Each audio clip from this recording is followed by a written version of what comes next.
नमस्कार, आप देख रहे हैं कमोडिटी निवेश, जहां हम आपको न सिर्फ कमोडिटी बाजार की खबरों से रूबरू कराते हैं बल्कि बेहतर ट्रेडिंग कॉल्स भी हम आपके लिए लेकर आते हैं। हमारे एक्सपर्ट्स कमोडिटी बाजार से जुड़े आपके सवालों के जवाब भी देते हैं। गोल्ड सिल्वर हो, एग्री कमोडिटी हो या फिर बेस मेटल्स, इन तमाम कमोडिटी के बेहतर ट्रेडिंग कॉल्स और ट्रेडिंग ट्रेंड्स को समझना बेहद ज़रूरी है, तभी आप कमोडिटी बाजार के सफल निवेशक या ट्रेडर बन सकते हैं। इसी मकसद के लिए हम लेकर आए हैं आपके लिए एक खास शो कमोडिटी निवेश, और आज हमारे साथ 3 मेहमान हैं जो आपके सवालों के जवाब भी देंगे और एक ब्रॉडर आउटलुक भी पूरे कमोडिटी मार्केट का समझाएंगे। हमारे साथ जाने माने कमोडिटी एक्सपर्ट, कमोडिटी गुरु जी चंद्रशेखर जी स्टूडियो में मौजूद है। भूपेश शर्मा है बीकानेर से, टेक्निकल एक्सपर्ट है, और जिगर धर्मशी हैं मोतीलाल ओसवाल से। अब तीनों मेहमानों का ईटी नाउ स्वदेश पर स्वागत है। लेकिन चलिए सबसे पहले आज बात कर लेते हैं गोल्ड और सिल्वर की, क्योंकि जिस तरह से ग्लोबल मंदी की चिंता बढ़ गई है, यूएस में बैंकिंग सेक्टर को लेकर चिंता बढ़ी है, उसका फायदा यहां पर पूरे ही बुलियन मार्केट को मिल रहा है। शुक्रवार के ही शाम के सत्र से लगातार यहां पर तेजी का रुख है और 3% तक की तेजी 2 सत्र में गोल्ड और सिल्वर में आ चुकी है। और आज यूएस फेड के बोर्ड ऑफ गवर्नर्स की आज एक अहम बैठक है, क्लोज डोर बैठक होगी, और अब अनुमान ये लगाया जा रहा है जब 21 और 22 मार्च को फेड की बैठक होगी तो हो सकता है कि इस बार दरों में बढ़ोतरी अनुमान से कम हो, या हो सकता है कि होल्ड भी कर दे, यहाँ पे दरें नहीं बढ़ाई जाए, इस तरह की भी संभावना बन रही है। जिस तरह से सिलिकॉन वैली बैंक को लेकर चिंताएं बढ़ी है, इससे पूरे दुनिया के ग्लोबल मार्केट में इक्विटी मार्केट में बिकवाली देखने को मिल रही है और उसका फायदा यहाँ पर बुलियन। लेकिन फोकल पॉइंट अब पूरी तरह से बॉन्ड यील्ड है, वहां पर शार्प गिरावट देखने को मिल रही है, क्योंकि एक नॉन यील्ड वाला इंस्ट्रूमेंट होता है गोल्ड। यहाँ पर आपको किसी भी तरह के ब्याज नहीं मिलते हैं, इसलिए अगर बॉन्ड यील्ड में गिरावट आती है उसका सीधा फायदा यहाँ पर गोल्ड को मिलता है। चंद्रशेखर सर, क्या लग रहा है गोल्ड और सिल्वर में जिस तरह की तेजी 2 दिनों में हमने देखी है, क्या ये तेजी आगे बढ़ने वाली है और कहां तक जा सकती है? हाँ, मेरा अनुमान है एक तेजी काफ़ी टेम्पररी है और इसमें करेक्शन आना चाहिए। इसका 2 या 3 कारण है। एक है ETF में अभी भी मैं आउटफ्लो देख रहा हूँ, फरवरी महीने से जनवरी महीने से ये जो आउटफ्लो जारी है, नंबर 1। दूसरा कारण है शुक्रवार को जो US नॉन फार्म पेरोल के जो आंकड़े आए हैं, काफ़ी मजबूत आंकड़े आए हैं। और तीसरा मैं देखता हूँ ये जो SVB का जो कांड है, एपिसोड है, वो इट विल ब्लो ओवर। ये तो एक संकेत तो ज़रूर इस SVB कांड ने दिया है फॉर बॉन्ड होल्डर्स, मगर हम जब US का जो ब्रॉडर फाइनेंशियल मार्केट को देखते हैं और बिगर बैंकिंग सेक्टर को हम देखते हैं तो एक इतना बड़ा झटका नहीं है फॉर द मार्केट। मैं ऐसा नहीं कह रहा हूँ कोई this is a non issue, ज़रूर it is an issue, it is a matter of concern, मगर इसके वजह से US फेड ऑफिशियल्स अपना जो उनका जो रुख है, उनका जो मकसद है इन्फ्लेशन कंट्रोल, उसमें कोई बड़ा परिवर्तन नहीं लाएंगे, ऐसा मेरा अनुमान है। जो 21 तारीख मार्च 21 को जो मीटिंग है उसमें मैं मानता हूँ कम से कम 25 बेसिस पॉइंट का वृद्धि हो सकता है, शायद 30 बेसिस पॉइंट का भी वृद्धि आ सकता है इस 21 तारीख के लिए। मगर फेड ऑफिशियल्स के लिए अहम बात ये है कि इन्फ्लेशन कंट्रोल, महंगाई पर काबू पाना, ये उनका एक सबसे प्रथम सबसे एकदम वेरी स्पेशल टारगेट है उनके लिए। तो चंद्रशेखर सर, एक और सवाल आपसे होगा। आज जो उनकी बोर्ड ऑफ गवर्नर्स की बैठक है फेड की, और जिसमें वो ये डिटरमाइन करेंगे कि एडवांस और डिस्काउंट रेट क्या चार्ज किया जाए फेडरल बैंक, रिजर्व बैंक की तरफ से, और इसके अलावा इस मीटिंग से क्या कुछ निकल कर आ सकता है? हालांकि क्लोज डोर मीटिंग है, लेकिन क्या कुछ संकेत मिल सकते हैं यहाँ से सर? हाँ बिल्कुल, ये जो फेडरल रिजर्व में जो जितने मेंबर्स हैं वो सब, many of them are very vocal, अपना खुद का मन वो कह देते हैं, they are not yes man. Okay, number 1। Number 2, उसमें भी हम देख रहे हैं काफ़ी कॉन्फ्लिक्टिंग व्यूज़ निकल के आ रहा है, बट ज़रूर फेड का मीटिंग में आज चर्चा ज़रूर होगा SVB का क्या असर पड़ेगा फाइनेंशियल मार्केट का ऊपर, क्या असर पड़ेगा अमेरिकन बैंकिंग सिस्टम का ऊपर, इसका तो ज़रूर चर्चा होगा। मगर इस चर्चे के बावजूद भी मैं मानता हूँ कि उनका जो सबसे महत्वपूर्ण मकसद है इन्फ्लेशन कंट्रोल, उसमें से वो हटेंगे नहीं। और इन्फ्लेशन कंट्रोल से जब नज़र हटता नहीं है तो ज़रूर रेट हाइक तो लगभग अनिवार्य हो जाता है। शायद 50 बेसिस पॉइंट आज किसी का इंतज़ार नहीं है, 50 बेसिस पॉइंट नहीं होगा, मगर 25 बेसिस पॉइंट या इवन 30 बेसिस पॉइंट ब्याज दर में वृद्धि का एक अच्छा मौका मैं देख रहा हूँ। एक प्रोबेबिलिटी काफ़ी अच्छा है इसका। ओके, यानी और उसका असर हमें दिखाई देगा गोल्ड पर। ओके, यानी जो पहले जो आधे % बढ़ोतरी की जो संभावना थी वो संभावना कम हो गई है, लेकिन 4.25% तक बढ़ोतरी हो जाए। हालांकि इस हफ्ते एक अहम डेटा भी है यूएस इन्फ्लेशन के, वो 21-22 मार्च की फेड की जो बैठक है, पॉलिसी बैठक, उससे पहले वो अहम डेटा इस हफ्ते आने वाला है। वहां से क्या संकेत मिलते हैं ये भी देखना होगा। चलिए, अब बाजार के लिहाज से क्या करना चाहिए आपको गोल्ड और सिल्वर में? जिगर, क्या लग रहा है आपको गोल्ड और सिल्वर में टेक्निकली क्या संकेत दिख रहा है? वहां पर चार्ट क्या बता रहा है, क्या करना चाहिए यहाँ पर? डेफिनेटली अगर हम देखें तो गोल्ड और सिल्वर में पिछले 2 सेशन में काफी अच्छी मोमेंटम अपसाइड देखने को मिली है हमें, और गैप अप ओपनिंग्स देखी है। हम देख रहे हैं कि जो भी रिसेंट डेटा पॉइंट्स या रिसेंट जो एसपीपी बैंक को लेकर जो अपडेट्स आए हैं, उसके बाद एक दोबारा से एक सेफ्टी का मोमेंट गोल्ड में आता हुआ दिखा है। डॉलर इंडेक्स में एक शार्प करेक्शन आता हुआ दिखा है, तो इसकी वजह से एक बड़ी मोमेंटम अपसाइड की आई है। मुझे लगता है कि ये शॉर्ट टर्म अपसाइड अभी भी है। जो मोमेंटम क्रिएट हुआ है अपसाइड का, ये आगे और थोड़ा एक्सटेंड हो सकता है तकरीबन 57,050 तक के लिए। तो बिल्कुल ही 1-2 दिन का मोमेंटम के लिए मुझे लगता है कि थोड़ा बायस अपसाइड अभी भी रहेगा। बट जैसे आपने भी जिक्र किया कि इन्फ्लेशन का जो डेटा है वो काफी इंपॉर्टेंट रहेगा आगे जाते हुए, और उसी के दरमियान से हमें पता चलेगा कि फेड का आगे स्टांस क्या होगा। तो नो डाउट इंट्राडे के लिए मेरा रिकमेंडेशन रहेगा कि 56,700 तक अगर लेवल मिलता है तो वहाँ खरीदी करिए। 56,500 का एक स्टिक स्टॉप लॉसेस फॉलो करिए, और जैसे मैंने कहा अपसाइड मुझे लिमिटेड लग रही है 57,050 तक के लिए।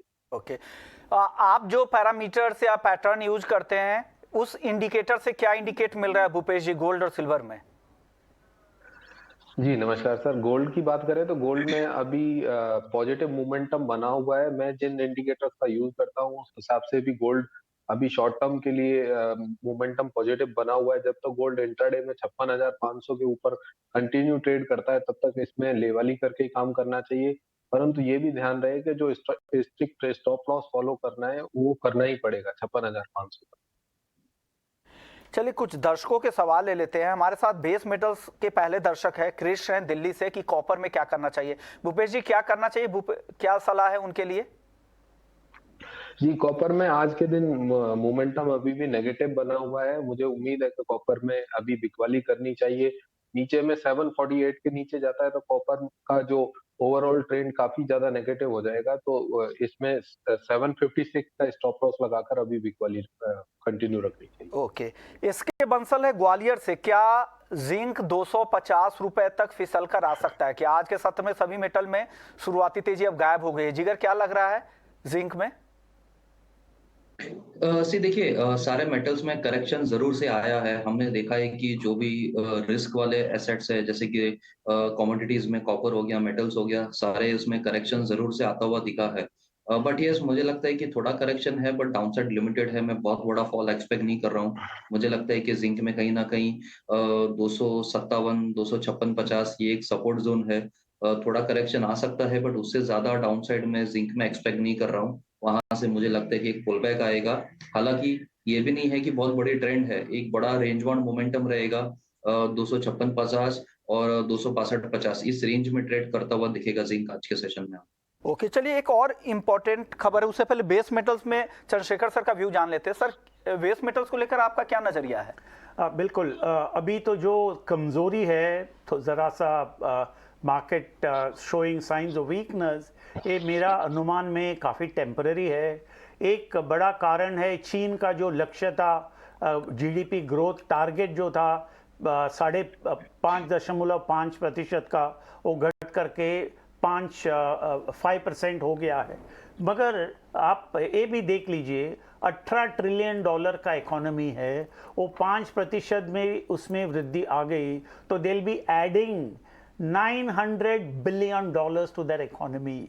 ओके, तो ये जो बेस मेटल्स में हम ज़रा सा कमज़ोरी देख रहे हैं, मेरा अनुमान है this is definitely short term, और आगे जा कर के ज़रूर in the second half of the year मैं चीन का इकोनॉमी को और भी तेज़ी से आगे बढ़ता हुआ देख रहा हूँ। एक ये भी पॉसिबिलिटी है कि एक स्टिमुलस पैकेज भी आगे जा कर के आ सकता है। You can not rule out the possibility. तो इसके वजह से ये जो कमज़ोरी मैं टेम्पररी मानता हूँ, और आगे जा कर के base metals prices will have to start improving. Okay, चलिए एक और अहम खबर है आलू को लेकर, क्योंकि आलू के दाम जिस तरह से तेजी से गिरे हैं, किसानों की चिंता बढ़ गई है। किसानों का कहना है कि उन्हें लागत से आधे से भी कम भाव मिल रहा है। कई किसानों से बात हुई, उनका कहना था कि 10 रुपए प्रति किलो का उनका लागत जाता है, जबकि 4 रुपए तक भाव नीचे मंडियों में आ गए हैं। इस पर बात करने के लिए हमारे साथ सत्येंद्र सेतिया साहब हैं, पोटैटो ट्रेडर भी हैं, और साथ ही प्रेसिडेंट है सब्जी मंडी कमीशन एजेंट्स यूनियन के, आगरा से जुड़ गए हैं, और आगरा एक बड़ा मार्केट है आलू का। सेतिया साहब, क्या हो रहा है? आलू में इतनी गिरावट क्यों दिख रही है? क्या बम्पर उत्पादन या स्टॉकिस्ट की लिवाली नहीं है फिलहाल? सबसे बड़ा बम्पर उत्पादन इसका रीजन है। और इस बार ऐसा है कि पूरा इंडिया में देख लीजिए, जहाँ पर आलू नहीं भी होता तो वहां भी आलू भरपूर हुआ है। वेस्ट बंगाल ले लीजिए, पंजाब ले लीजिए, हरियाणा ले लीजिए, गुजरात ले लीजिए, उत्तर प्रदेश ले लीजिए, ओवर प्रोडक्शन है। सर, और ओवर प्रोडक्शन के कारण जो सब ये बाजार डाउन है, और हर जिनसी डाउन है। ओके, सब्जी ओवरऑल ही डाउन बहुत हुई है। ओके सर, स्टॉकिस्ट की लिवाली में क्या दिक्कत हो रही है? क्या इस सीजन की में खरीदारी स्टॉकिस्ट नहीं करते हैं, या क्या वजह हो रही है सर? सर हाँ, लोग डरे हुए हैं कि इस रेट के अंदर रख के भी हमको घाटा होगा, क्योंकि सीजन के जब किसान आलू रखता है अपने खेतों का माल, जब बिकता नहीं है उसका, तो वो कोल्ड स्टोर में रखता है। और जब वो कोल्ड स्टोर में रखता है, तो जो व्यापारी करते थे, भंडारण करते हैं, उनको हमेशा डर बना रहता है, क्योंकि उनसे कम्पीट नहीं कर सकते वो लोग। ओके सर, एक्सपोर्ट की अपॉर्चुनिटी दिख रही है क्या आलू में अभी? सर, जो इस बार आलू हुआ है, जो बाहर जाता था, और जो इस बार आलू पैदा हुआ है, इस बार अलग किस्म का आलू पैदा हुआ है। जो 37,000 में वैरायटी जो होती थी, उसकी प्रोडक्शन कम है, बाकी वैरायटीज की वो प्रोडक्शन ज्यादा है। ओके सर, मुझे लगता नहीं है कि बहुत ज्यादा आलू एक्सपोर्ट होगा। ओके, तो ये जो गिरावट है, ये और गिर सकते हैं दाम क्या सर? क्या लग रहा है यहाँ से? सर, जब आप 2 से 3 रुपए किलो से लेकर अब 6 रुपए किलो पे आए हैं, अब जो सबसे बड़े कोल्ड स्टोर वाले, जिनके कोल्ड स्टोर आधे से ज्यादा भर चुके हैं, जिनके खाली रह गए हैं, वो एडवांस पैसा देंगे, कोल्ड स्टोर भर जाएंगे, और उसके बाद जिस रेट पे भरा गया आलू, इसी रेट पे आलू बाहर निकलेगा। ओके, शुक्रिया सत्येंद्र जी, आपने वक्त निकाला हमारे लिए, और आलू के मार्केट को में क्या चल रहा है, किस तरह की स्थिति बन रही है फिलहाल, ये बताने के लिए। इस बार रिकॉर्ड प्रोडक्शन है, खास करके यूपी और पश्चिम बंगाल में, जो 2 मेजर स्टेट्स है आलू उत्पादन में, वहां पर बम्पर उत्पादन की वजह से दाम इतने ज़्यादा गिर गए हैं कि किसान परेशान हैं। उनके लागत से आधे से भी कम भाव हो गए हैं मंडियों में, इससे उनकी लागत भी नहीं निकली। जो मजदूरी और खुदाई के जो उनके कॉस्ट है, वो निकलना तक मुश्किल हो गया है, क्योंकि किसानों का कहना है कि इस बार मजदूरी और खुदाई के लिए जो उनके जो खर्चे आते हैं, वो और सालों के मुकाबले इस बार काफ़ी ज़्यादा है। मजदूरी भी बहुत ज़्यादा बढ़ गए हैं, इनके लिए अब सर्वाइवल तक की मुश्किलें हो गई हैं। चलिए वापस से वायदा बाजार की ओर लौटते हैं। हम आगे भी मंडियों के बारे में अलग अलग खबरें आपको बताते रहेंगे। शो में आगे हम मस्टर्ड को लेकर भी बताने वाले हैं, लेकिन वायदा बाजार से जुड़े हुए कुछ सवाल है दर्शकों के, वो लेना भी ज़रूरी है, क्योंकि लगातार सवाल हमारे पास आ रहे हैं। ये अगले दर्शक हमारे साथ हैं, विनय कुमार है रोहतक से। नेचुरल गैस पर इनका सवाल है। भूपेश जी, इन्होंने 230 रुपए के स्ट्राइक की कॉल ऑप्शन खरीद रखी है 5 रुपए 10 पैसे पे। क्या करना चाहिए अब इनको यहाँ पर?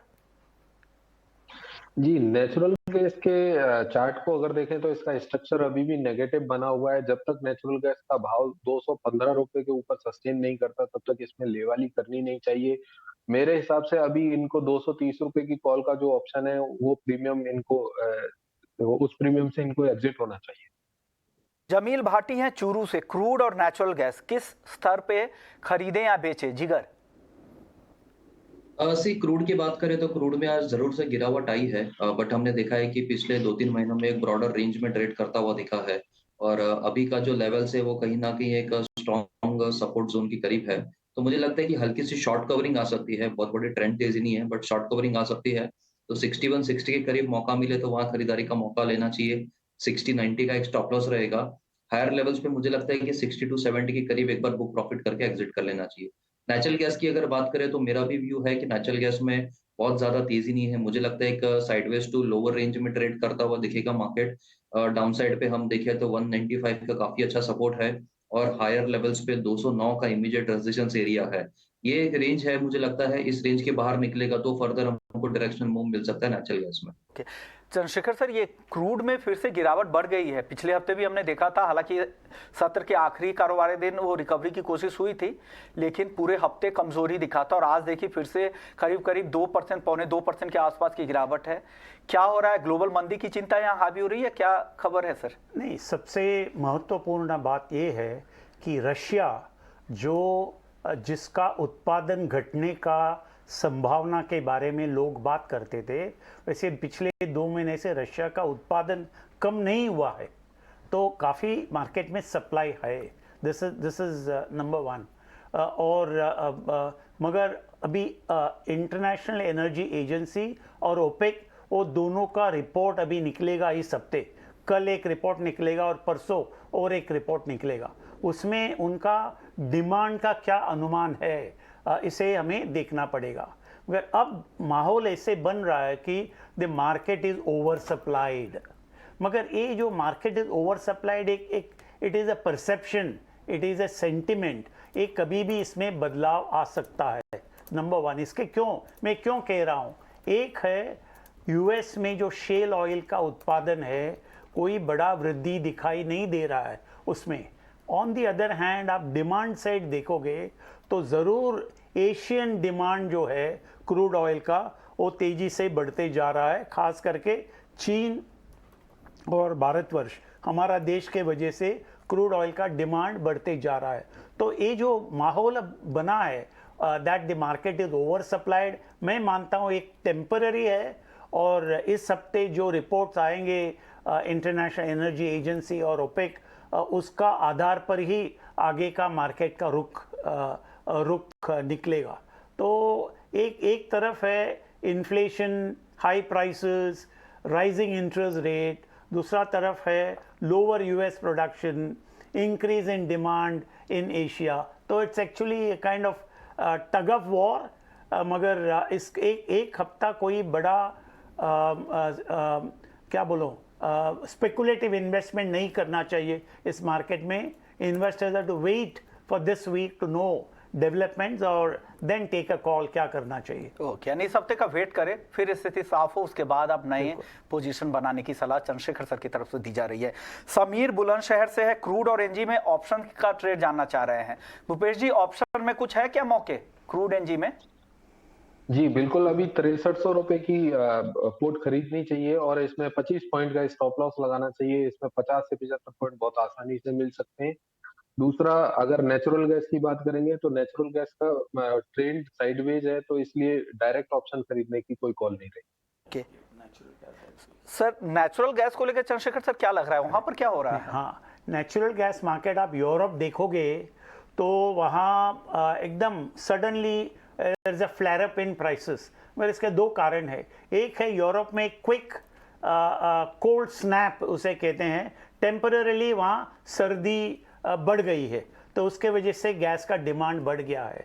और दूसरा एक कारण है, फ्रांस में, खास करके फ्रांस में 4 एलएनजी टर्मिनल में स्ट्राइक एक्शन जारी है, तो उसके वजह से वहाँ का जो सप्लाईज है कम नज़र आता है। तो इसके वजह से यूरोप में नेचुरल गैस के प्राइसेस बढ़ चुके हैं। मगर ये तो काफ़ी टेम्पररी है, क्योंकि यूरोप में आप देखेंगे तो उनका जो स्टोरेज 55 से 60% उनका कैपेसिटी भरा हुआ है नेचुरल गैस स्टोरेज। तो ये जो भाव में वृद्धि हमने देखा है, मैं मानता हूँ काफ़ी टेम्पररी है और इसमें करेक्शन दिखाई देगा। ओके, चलिए अब बात कर लेते हैं मस्टर्ड को लेकर मोपा की जो रिपोर्ट आ रही है वो क्या कह रही है, वहां से क्या संकेत मिल रहे हैं, इस पर बात करने के लिए अनिल चतर साहब हैं हमारे साथ मोपा से। सर, मस्टर्ड को लेकर क्या रिपोर्ट आप लोगों के सेमिनार से निकल कर आ रही है? कल क्विट और मोपा के नेतृत्व में जयपुर में रवि सेमिनार हुआ, 43rd रवि सेमिनार हुआ और उसमें करीबन पूरे देश से 1500 delegate oil and oil seed से जुड़े हुए एमएनसी वगैरह सब साथ में आए और उसमें ये निर्णय निकला, जो 50 आदमी की कमेटी ऑल इंडिया में मस्टर्ड सर्वे के लिए घूमी थी, उसमें निष्कर्ष निकला जो हम क्रॉप 120 लाख टन मान रहे थे, वो वेदर के डिस्टरबेंस से, यील्ड की वजह से, उतारे की वजह से और ऑयल कंटेंट की वजह से 113 लाख टन की क्रॉप आती गई, जो कि लास्ट ईयर 111 लाख टन थी। Last year sowing 91 lakh hectare में हुई थी, इस साल सोइंग 98 लाख हेक्टेयर में हुई है, लेकिन यील्ड जो है वो लास्ट ईयर 1270 किलो प्रति हेक्टेयर आई थी, इस साल यील्ड 1221 किलो प्रति हेक्टेयर आई है। तो इसलिए क्रॉप 113 लाख टन की कल रवि सेमिनार में कोइट और मोपा के नेतृत्व में आकी गई। Okay sir, carry over stock क्या है इस बार मस्टर्ड का? हाँ, मस्टर्ड का पुराना carry over stock 6 lakh tonne है। 113 प्लस 6 119 लाख टन 2023 के लिए हमारे पास है। एक्चुअल में सरसों तेल की खपत 80 लाख टन की है। 80 लाख टन की सीट से ऊपर का सरसों तेल की खपत नहीं होती है। लास्ट ईयर 105 लाख टन की खपत इसलिए हो गई कि 25 लाख टन का रिफाइंड बन गया। इस साल रिफाइंड नहीं बन रहा है क्योंकि पैरिटी नहीं है, मस्टर्ड ऊंचा है, रिफाइंड नीचा है। और ऑयल मिल इंडस्ट्री 20-22 साल में पहली बार ऐसा हो रहा है कि 40% इंडस्ट्री डिस्पैरिटी की वजह से बंद है, खाली ब्रांडेड इंडस्ट्री ही चल पा रही है। तो ये सीड की क्रैशिंग रुकी हुई है। लास्ट ईयर के मुकाबले इस महीने मुझे लगता है 20% क्रैशिंग कम होगी। ओके सर, क्रशिंग कम होगी यानी डिमांड भी कम रहेगी, तो ऐसे में क्या दाम तो ऑलरेडी एमएसपी के नीचे आ गए हैं, क्या और दाम गिरने वाले हैं? एमएसपी 5,450 रुपये है, मंडिया 4,900 रुपये एवरेज में बिक रही है, एमएसपी से 12% नीचे आ गई। एमएसपी पे भारत सरकार की खरीदारी, मेरे को लग रहा है आज गुजरात मेरी बात हुई थी। हाँ, गुजरात में शुरू हो चुकी है सर, 10 मार्च से शुरू हो गई, ये रिपोर्ट तो आ गई है। तो आप लोगों के राज्यों में क्या स्थिति है और दाम क्या और आगे गिरने वाले हैं? ये 2 सवाल का जवाब दे दीजिए सर, शॉर्ट में रखिएगा।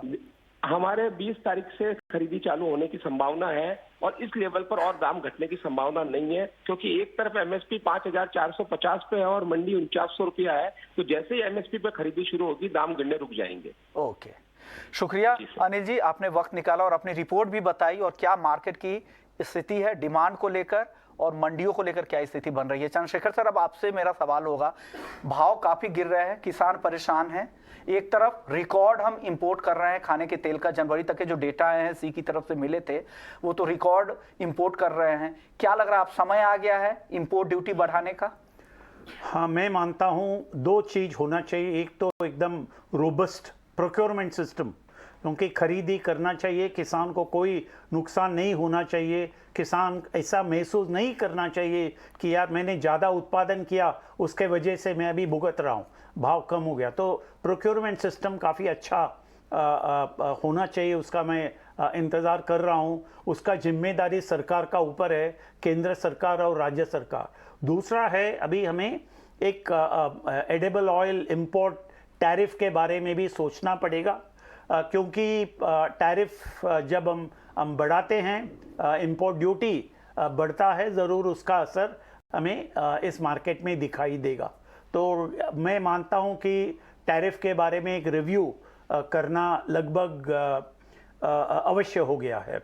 ओके, यानी सबसे पहला काम तो ये करना होगा कि नाफेड को खरीदारी सभी राज्यों में तेज करनी होगी, ताकि जो भाव इतने कम हो रहे हैं एमएसपी से वहां पे सहारा मिले। साथ ही अब टैरिफ भी रिव्यू करने का वक्त आ गया है, ताकि बढ़ते इंपोर्ट पर लगाम लग सके और घरेलू बाजार में किसानों के साथ यहाँ की जो घरेलू रिफाइनिंग इंडस्ट्री है उनको भी बचाया जा सके। चलिए, लेकिन अब जाते जाते एक आखिरी सवाल होगा पवन हिसार का। इनके पास कोरिएंडर है भूपेश जी, 6,880 और 7,200 दो भाव पर इन्होंने लॉन्ग किया है पोजीशन। क्या लग रहा है, सही भाव पे इन्होंने खरीदा है धनिया, आगे तेजी की उम्मीद है? जी बिल्कुल भी नहीं, अभी धनिये में इन्हें इंतजार करना चाहिए। 6,500 से लेके 6,400 तक के भाव बहुत सेफ रहेंगे धनिये में। अभी ऊपर के भाव है, एक छोटा सा पुल बैक देखने को मिला था क्योंकि मार्केट काफी दिनों से लगातार टूटे जा रहा था। जिगर, बहुत छोटा जवाब दीजिएगा। किरण है लुधियाना से, क्रूड 6,300 रुपए पे इन्होंने खरीदा है, क्या करना चाहिए इनको? एडजस्ट करना चाहिए। 6090 का स्टिक स्टॉप लॉस फॉलो करें और मुझे लगता है कि 6,270 से 6,300 तक आता है तो एक बार कॉस्ट पे एग्जिट कर लेना चाहिए। ओके, शुक्रिया जिगर आपका।